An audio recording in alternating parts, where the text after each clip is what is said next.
اس سلسلہ کے اندر انعقاد پذیر ہے جو کہ شب برات کے اس مبارک موقع پر رکھی گئی ہے۔ معزز سامعین، جہان سارا نسبتوں سے پہچانا جاتا ہے، تعلقات کی بنیاد پر عزت و تکریم ہوتی ہے۔ جہاں جہاں نسبت موجود ہو اسی کے سبب سے لحاظ کیا جاتا ہے۔ شعبان المعظم کا مبارک مہینہ، اس کی نسبت حضور سید عالم صلی اللہ علیہ وسلم نے اپنی طرف فرمائی۔ مصطفیٰ کریم صلی اللہ علیہ وسلم کا مہینہ شعبان المعظم ہے، جیسا کہ حدیث پاک کے اندر سید کائنات صلی اللہ علیہ وسلم نے ارشاد فرمایا: شہر رجب شہر اللہ و شہر شعبان شہری و شہر رمضان شہر امتی۔ رجب کا مہینہ اللہ رب العزت کا مہینہ ہے، شعبان کا مہینہ میرا مہینہ ہے، اور رمضان المبارک کا مہینہ میری امت کا مہینہ ہے۔ حاضرین، زمانہ سارا اس ہستی کا گردیدہ ہے اور کائنات ساری اس بات پر فخر کرتی ہے کہ ہم حضور صلی اللہ علیہ وسلم کے امتی ہیں،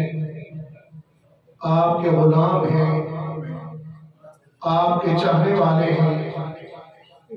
اور کتنا ہی عظمتوں اور رفعتوں والا وہ مہینہ ہے جس کے بارے میں حضور سید عالم صلی اللہ علیہ وسلم نے ارشاد فرما دیا کہ شعبان شہری، کہ شعبان میرا مہینہ ہے۔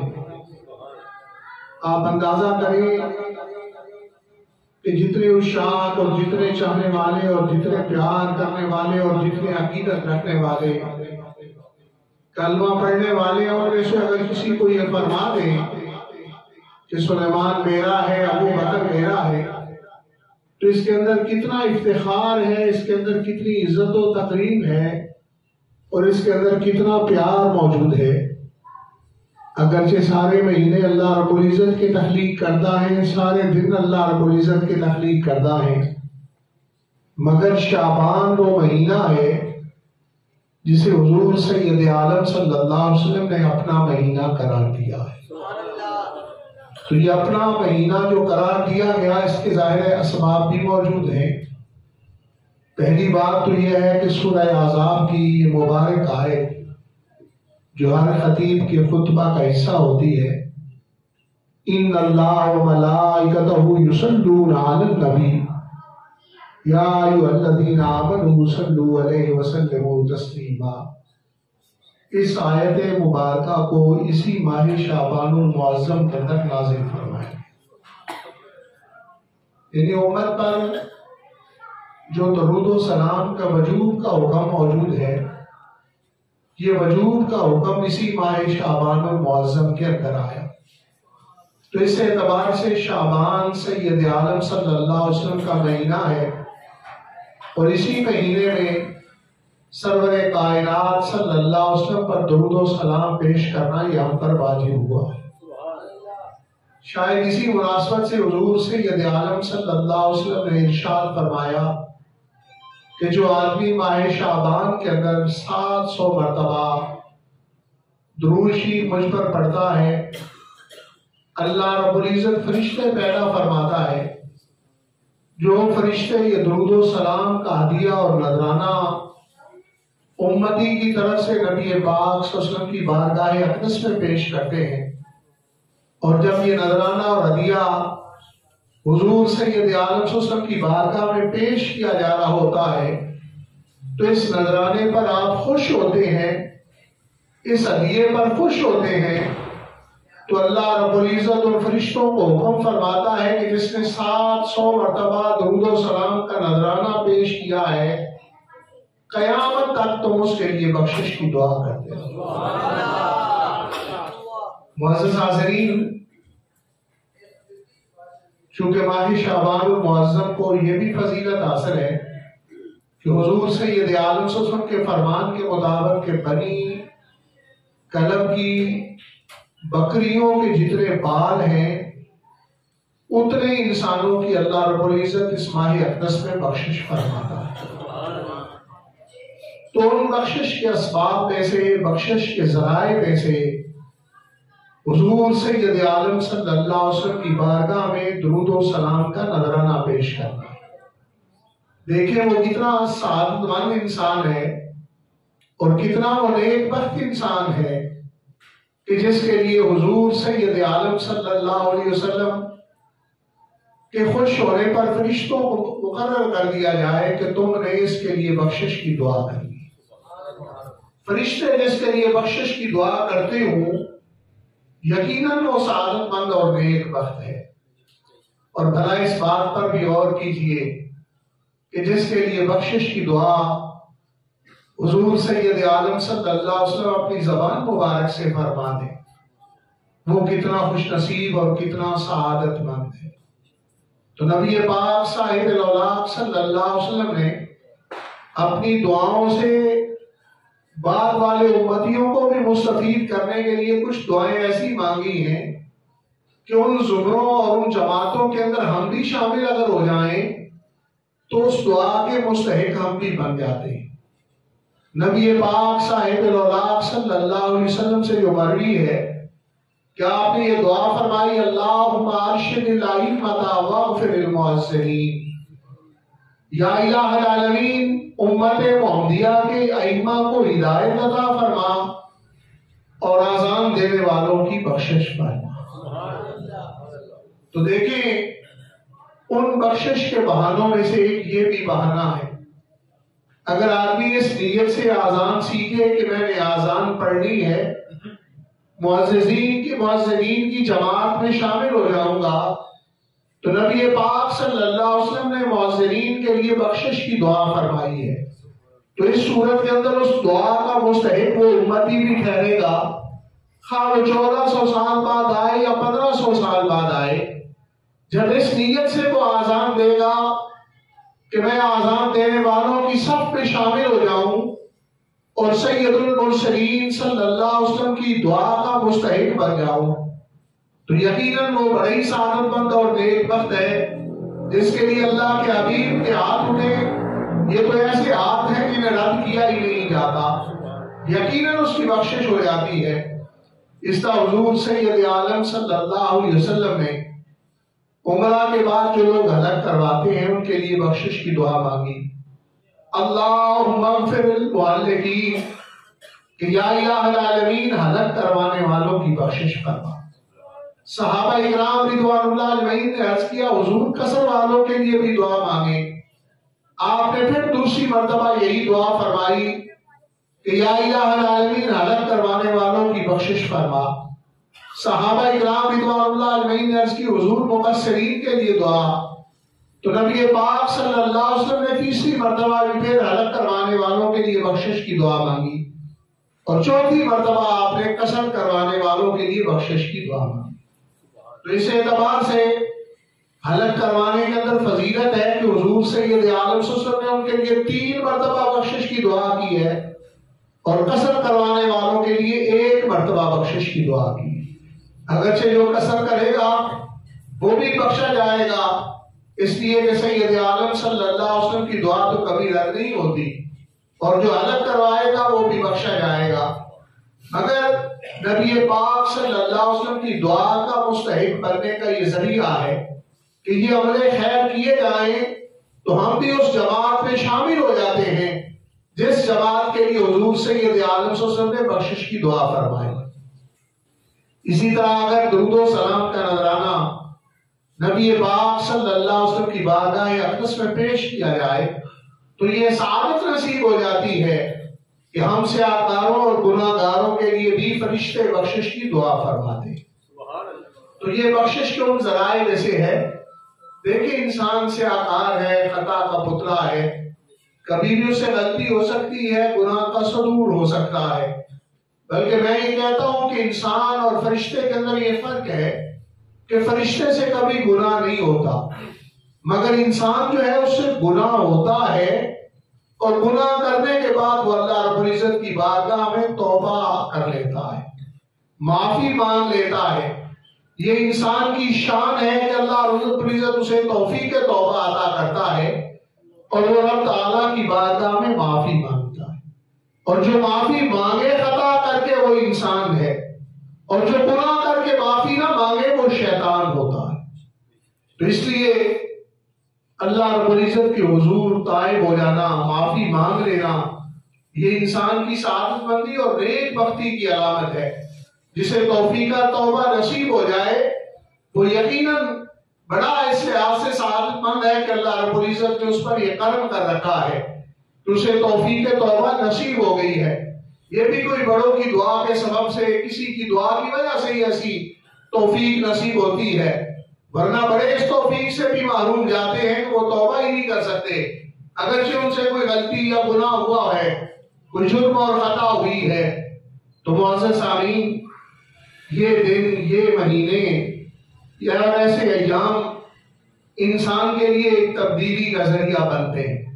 انقلاب زندگی کا سبب بنتے ہیں، اس لیے کہ بخشش تو رب تعالیٰ کی بارگاہ میں جب بھی مانگی جائے مالک بخشش عطا کرتا ہے، مگر یہ رات جسے قرآن مجید کے اندر لیلہ مبارکہ کہا گیا، اس رات کو حضور سید عالم صلی اللہ علیہ وسلم نے فرمایا کہ اللہ رب العزت آسمان دنیا پر تشریف لاتا ہے اور یہ ندا دی جاتی ہے اپنی شان جلال کے مطابق کہ حل من مستغفر اغفر لہ، کوئی ہے بخشش چاہنے والا کہ میں اس کی بخشش کروں، حل من مسترزق ارزق لہ، کوئی ہے رزق طلب کرنے والا کہ میں اسے رزق عطا کروں، حل من داعٍ، کوئی ہے دعا کرنے والا کہ میں اس کا جواب دوں۔ تو یہ ایسی مبارک رات ہے جس رات کو اللہ رب العزت کی بخشش، اللہ رب العزت کی رحمت عام ہو جاتی ہے۔ ایسے میں جو آدمی اللہ کے حضور بخشش کی دعا کرتا ہے، اللہ رب العزت کی بارگاہ میں معافی کی درخواست کرتا ہے، تو اللہ رب العزت یقیناً ان گھڑیوں کے تصدق سے کرم فرماتا ہے۔ اللہ رب العزت یہ نہیں طلب کرتا کہ انسان کس انداز میں معافی مانگ رہا ہے، بلکہ یہ مرحلے ماہ رمضان المبارک ہو، شعبان المعظم کی مبارک رات ہو، یہ ایسی دیگر گھڑیاں ہوئی، ایسی گھڑیاں ہیں کہ جن کے اندر رحمت حق بہانہ بیج ہوئے۔ اللہ رب العزت کی رحمت انسان کو بخشنے کے لیے بہانے تلاش کرتی ہے، کچھ تھوڑا بہت اس طرف مائل ہو جائے، کچھ کوشش کرے، اپنے لگاؤ کا اظہار کرے، کچھ پیے پر ندامت کرے، تو اللہ رب العزت بخشش فرما دیتا ہے۔ وہ صوفیاء اور اللہ کہتے ہیں کہ رحمت حق بہا نمی جویت بہانہ می جویت، یعنی رحمت حق وہ قیمت نہیں وصول کرتی اس بات کی کہ جتنا کیا ہے اتنا تو انہیں معافی مانگنی ہے، جتنا بڑا جرم اور خطا کیا ہے اس کی قیمت پوری ادا کر دی ہے، نہیں، بلکہ ان مرحلوں کے اندر بہانہ بیچ ہوئے۔ اللہ رب العزت کی بخشش رحمت اس قدر عام ہو جاتی ہے کہ صرف بخشش کے بہانے تلاش کیے جاتے ہیں، اور پھر ہم جیسے سیاہکار اور گناہگار انہیں تو ضرور اپنی ندامت کا اظہار کرنا چاہیے، شرمندہ ہونا چاہیے مالک کی بارگاہ میں، اور اللہ کے حضور تائب ہونا چاہیے۔ حضرت ام المومنین صدیقہ کائنات، محبوب کائنات سیدہ عائشہ صدیقہ رضی اللہ تعالیٰ عنہ فرماتی ہیں کہ امام الانبیاء صلی اللہ علیہ وسلم میرے حجرہ شریف کو مشرف فرما رہے تھے، اور میں کملی لے کے اوڑھ کے میں سوئی ہوئی تھی۔ کملی کوئی ریشم کی بنی ہوئی نہیں تھی، بلکہ حدیث مبارکہ کی تفصیل کے اندر آیا کہ وہ بکری اور اونٹ کے بالوں کی تھی، اور اس کو اوڑھا ہوا تھا۔ اور ایسی کیفیت میں جب بیدار ہوئی، حضور سید عالم صلی اللہ علیہ وسلم کو سامنے نہ پایا تو تلاش کرنا شروع کیا حجرہ شریف میں، چونکہ لالٹین کا انتظام نہیں تھا، اور ایسی صورت کے اندر سید عالم صلی اللہ علیہ وسلم کو جب حجرہ شریف میں تلاش کرنا شروع کیا تو فرماتی ہے کہ ایسی صورت کے اندر میرے آقا کریم صلی اللہ علیہ وسلم سجدے کی کیفیت میں تھے، اور جب پاؤں مبارک کے قریب میرا ہاتھ گیا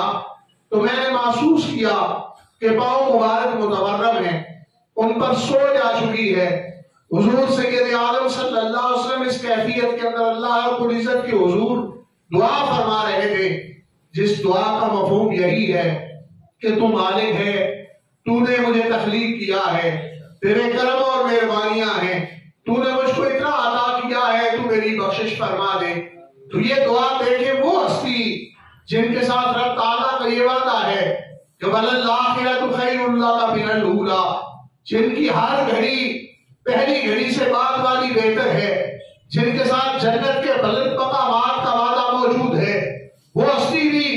اللہ کے حضور بخشش کی دعا مانگ رہی ہے۔ تیرا میرا کیا حال ہوگا، ہماری کیا کیفیت ہوگی کہ ایسی ہستی جن سے گناہ کا صدور ہی نہیں ہوتا،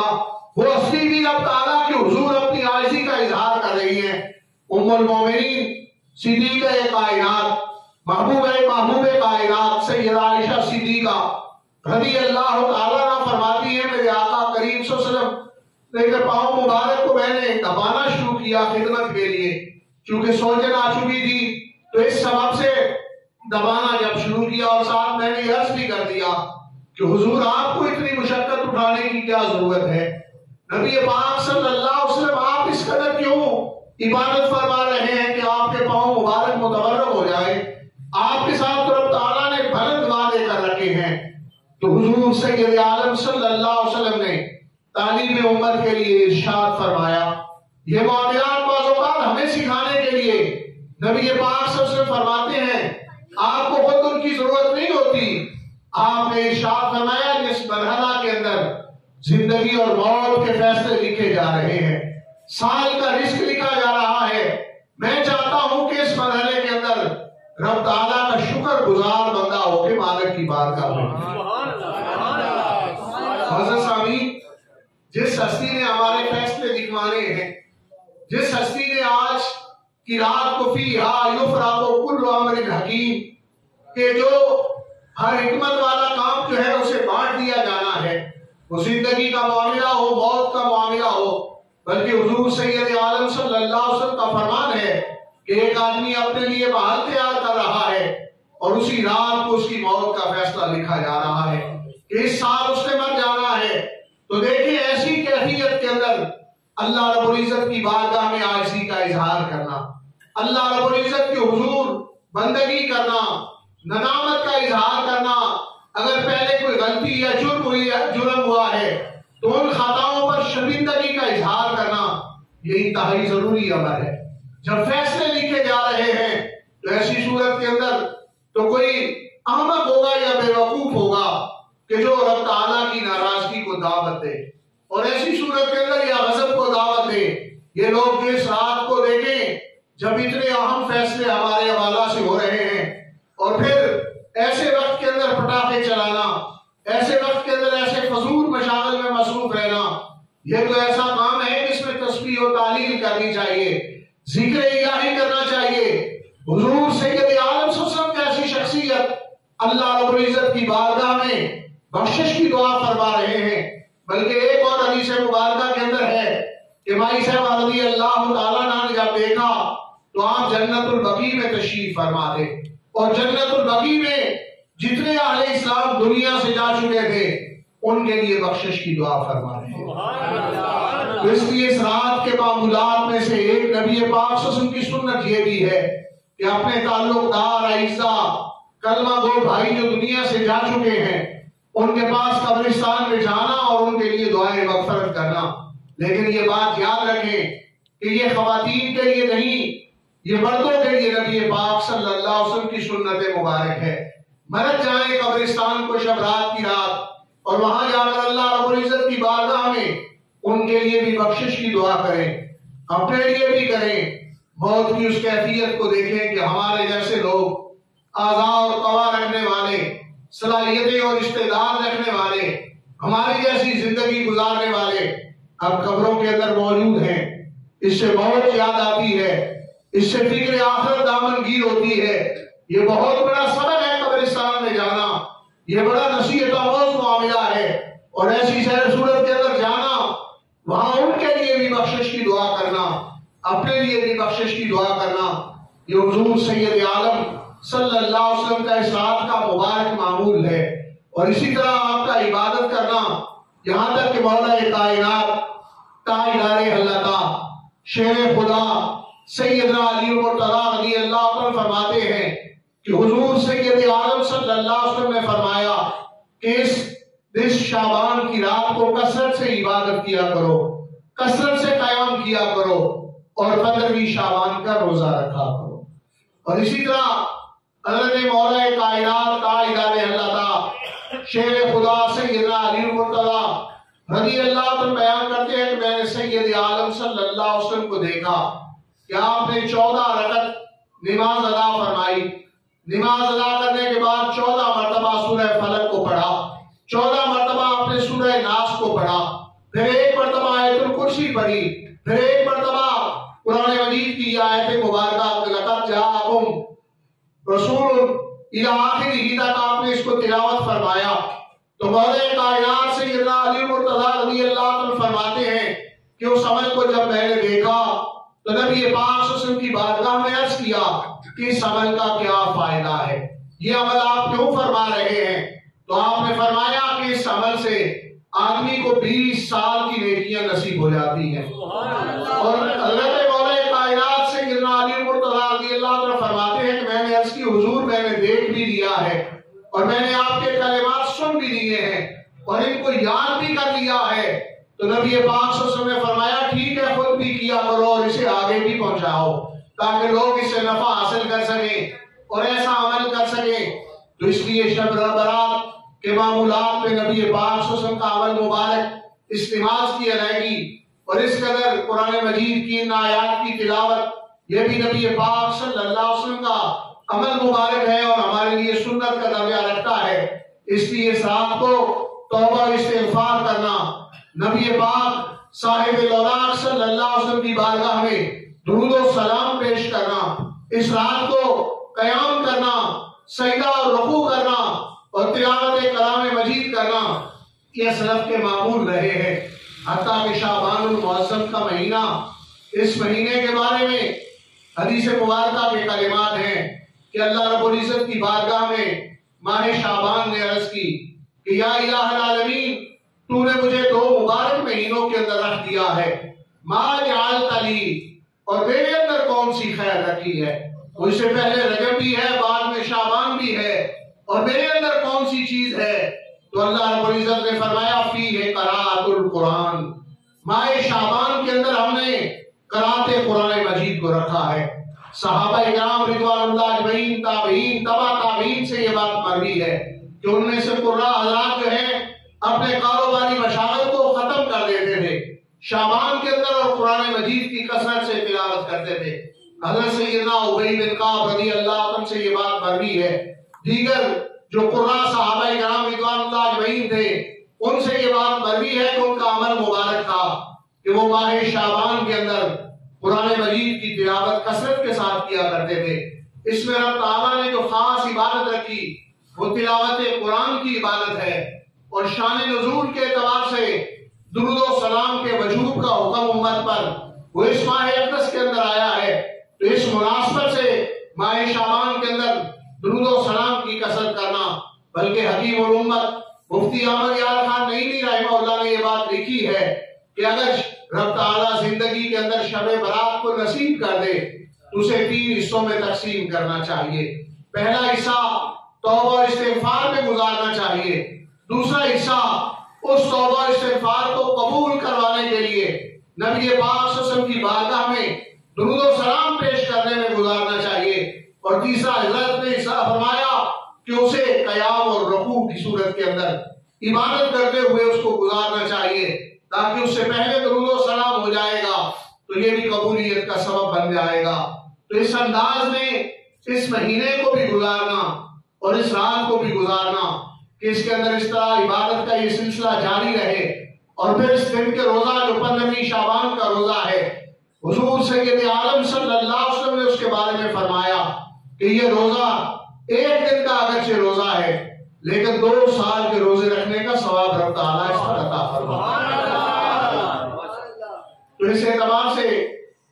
یہ رات جس کے اندر ہمارے فیصلے لکھے جانے ہیں، وہ رات جس بارے کے اندر ہماری زندگی اور موت کو لکھا جا رہا ہے، ہمارے رزق کو لکھا جا رہا ہے، اور رب تعالیٰ کی رحمت و بخشش بھی اس قدر عام ہے کہ حضور سید عالم صلی اللہ علیہ وسلم نے فرمایا کہ کافر اور کینہ پرور اسے یہ بخشش نصیب نہیں ہوگی، باقی ساروں کو یہ سعادت نصیب ہو جائے گی۔ اس لیے بھی اگر دل کے اندر کسی کے بارے میں قدورت ہے، کوئی انتقامی جذبہ ہے، تو اسے اپنے دل سے نکال لینا چاہیے، تاکہ کہیں اس معروم طبقے کے اندر ہم نہ شامل ہوں، بلکہ وہ لوگوں میں شامل ہوں جن کی بخشش کو رب تعالیٰ نے قبول کرنا ہے، جن کی بخشش ہو جانی ہے، جن پر رب تعالیٰ کی رحمت عام ہونی ہے، اس طبقے کے اندر شامل ہونا چاہیے۔ اس لیے کچھ ایسے کبائر گناہ ہیں جن گناہوں کے بارے میں یہ وعید آئی ہے کہ جو آدمی شراب نوشی کرتا ہے اس کی بھی بخشش نہیں ہوتی، جو کینہ پرور ہے اس کی بخشش نہیں ہوتی، ایسا متکبر کہ جو کپڑا اٹھا کے چلتا ہے وہ ایسا متکبر، اس کی بھی جو ہے اس رات کی جو عبادتیں اور بندگیاں ہیں وہ قبول نہیں کی جاتی۔ اس لیے ان عادات سے بھی اجتناب کرنا چاہیے، ان طریقوں سے بھی اپنے آپ کو تبدیلی کا پیغام دینا چاہیے، اس لیے کہ بخشش اسی صورت میں ہے جب ان عادات کو چھوڑا جائے گا، ان برے طریقوں کو چھوڑا جائے گا۔ اس لیے اس رات کو اللہ رب العزت کی طرف متوجہ ہونا، اس لیے کہ ہمارے فیصلے لکھے جا رہے ہیں۔ جس طرح یہ ہمارے ہاں جو ممالک کے اندر ہوتا ہے کہ ہر سال ان کا بجٹ پیش ہوتا ہے، تو بجٹ جس طرح ہمارا جون کے اندر بجٹ آتا ہے،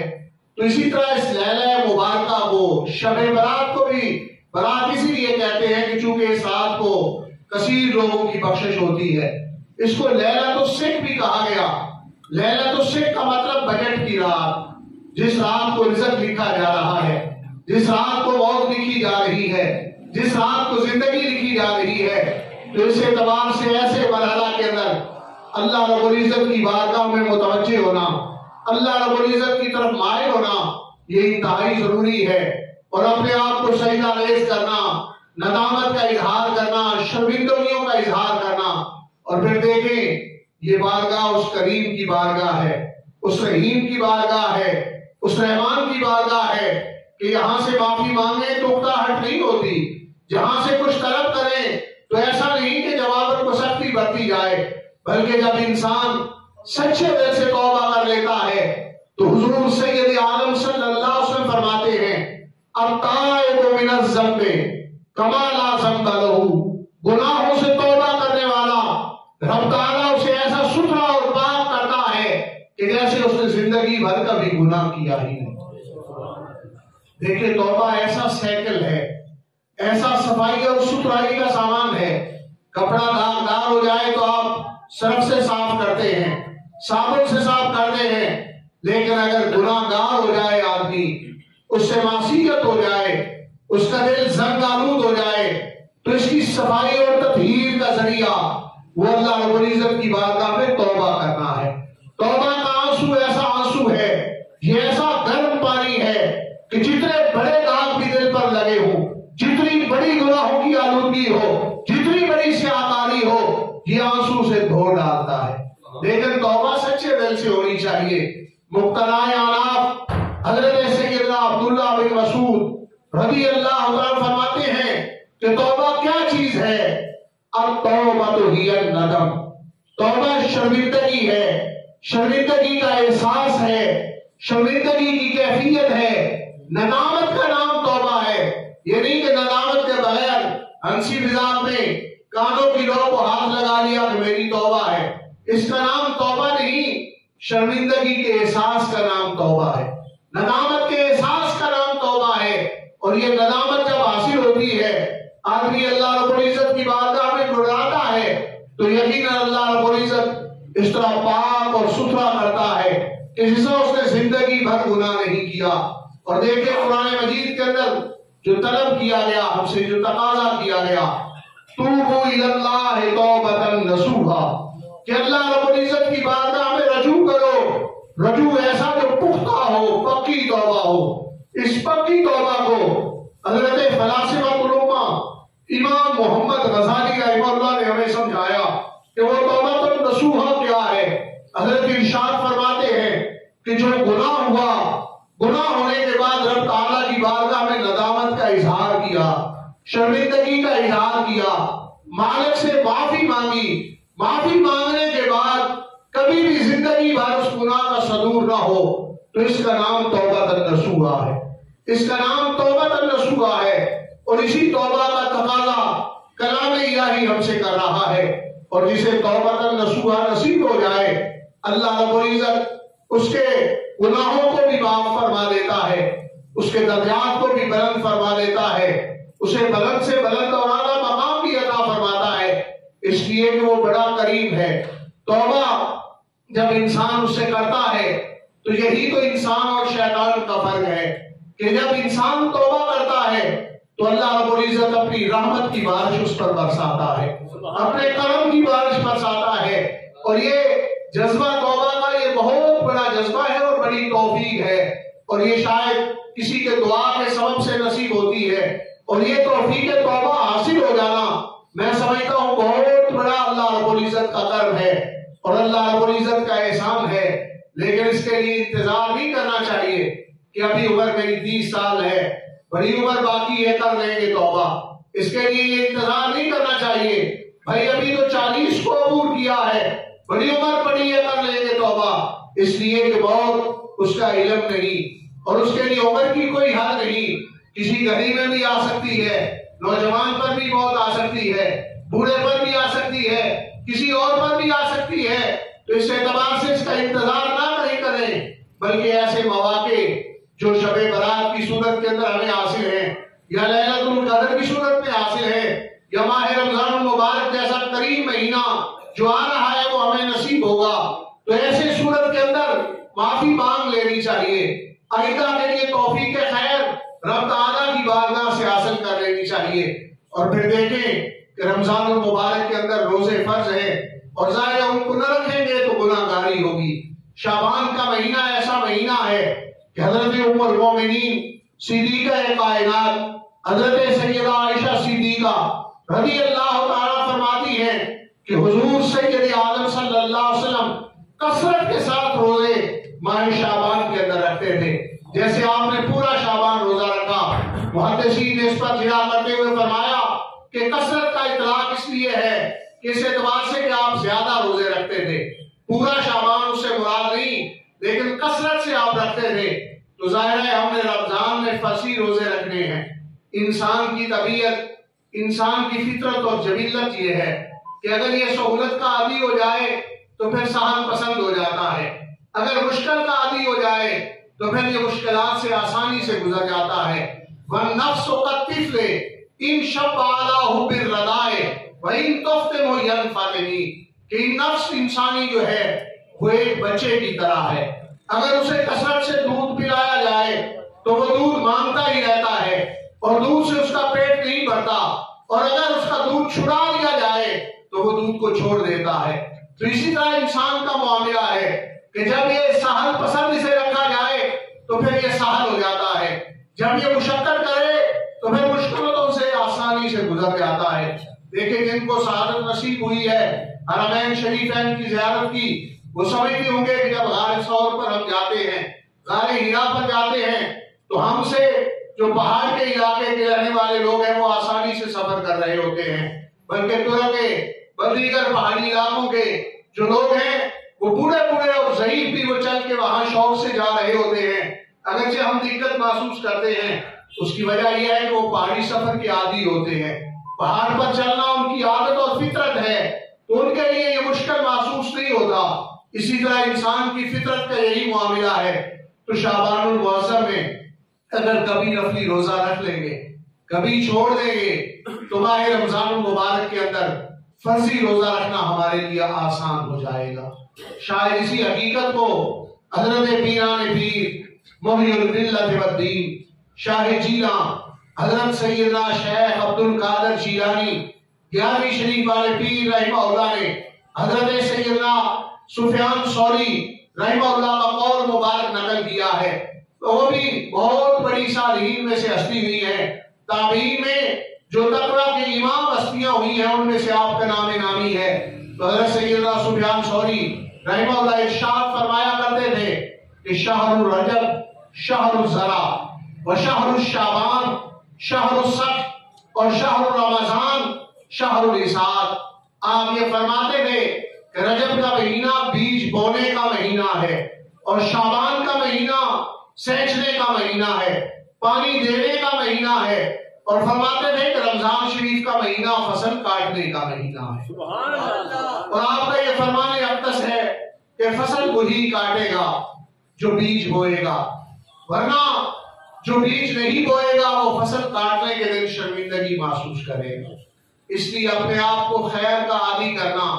بھلائیوں کا عادی کرنا، نیکی کے کاموں کا عادی کرنا، اس طرف اپنے مزاج کے اندر تبدیلی لانا، ذکر اذکار میں مشغول رکھنا. ماہ رجب اور شعبان اس کا مہینہ ہے تاکہ رمضان المبارک پورے آداب سے گزرے، اس کی جتنی برکات ہیں وہ سمیٹنے کی توفیق حاصل ہو جائے، اس میں جتنے خیر اور بھلائیاں رب تعالیٰ نے رکھی ہیں وہ جملہ بھلائیاں وہ ہم کو نصیب ہو جائیں. اس لیے اپنے مزاج میں تبدیلی لانے کی ضرورت ہے. اپنے آپ کو نیکی اور خیر کا عادی بنانا ضروری ہے، نیکی کے کام کرنے کی عادت ڈالنا ضروری ہے. تو اس اعتبار سے اپنے آپ کو جب ہم شعبان میں مائل کر لیں گے تو رمضان میں وہ جو فرضیت کی برکات ہیں انہیں آسانی سے حاصل کر سکیں گے. اس لیے بھی ماہ شعبان المعظم کے اندر اس طرف راغب ہونا چاہیے اور اس خیر والے کاموں کی طرف اپنے آپ کو لے کے جانا چاہیے تاکہ اس میں سینچیں گے تو پھر ہی رمضان میں فصل کاٹیں گے، پانی دیں گے تو پھر ہی رمضان کے اندر فصل کاٹیں گے. اس لیے اپنے آپ کو اس طرف لے کے آنا، اس طرف مائل کرنا اور ان مبارک راتوں کے اندر اپنے لیے بخشش کی دعا کرنا. دیکھیں حضور سید عالم صلی اللہ علیہ وسلم نے فرمایا خمس لیال لا یرد اللہ دعا بہن، کہ ان راتوں کے اندر اللہ رب العزت کسی شخص کی دعا کو رد نہیں فرماتا. وہ 5 راتیں کون سی ہیں؟ حضور سید عالم صلی اللہ علیہ وسلم نے فرمایا لیلۃ الجمعہ، جمعرات اور جمعے کی درمیانی رات جو ہے اس رات کو رب تعالیٰ دعا کو رد نہیں فرماتا. وَأَفْضَلُ مِنْ شَهْرِ رجب، رجب المرجب کی پہلی رات جو ہے اس رات کو رب تعالیٰ دعا کو رد نہیں فرماتا. وَلَيْلَةُ مِنْ نِصْفِ شعبان، نصف شعبان کی رات یعنی 14ویں اور 15ویں کی درمیانی رات، اس رات کو رب تعالیٰ دعا رد نہیں فرماتا. جہاں اپنے لیے دنیاوی امور کی خیر کی دعا مانگے، جہاں اپنے لیے آخرت کی خیر کی دعا مانگے، وہاں اپنے لیے بخشش کی دعا بھی مانگے، اپنے جاننے والوں اعزاء و اقارب کے لیے بھی بخشش کی دعا مانگے. اس لیے کہ بخشش بہت بڑی خیر ہے، بہت بڑی بھلائی ہے. اگر یہ حاصل ہو گئی تو ساری مہربانیاں حاصل ہو جائیں گی. اس لیے یہ بخشش کی دعا ضرور ان دعاؤں میں شامل رکھیں. اور حضور سید عالم صلی اللہ علیہ وسلم نے فرمایا لیلۃ العیدین، 2 عیدوں کی جو راتیں ہیں ان دونوں راتوں میں بھی رب تعالیٰ دعا کو رد نہیں فرماتا. ایک رات وہ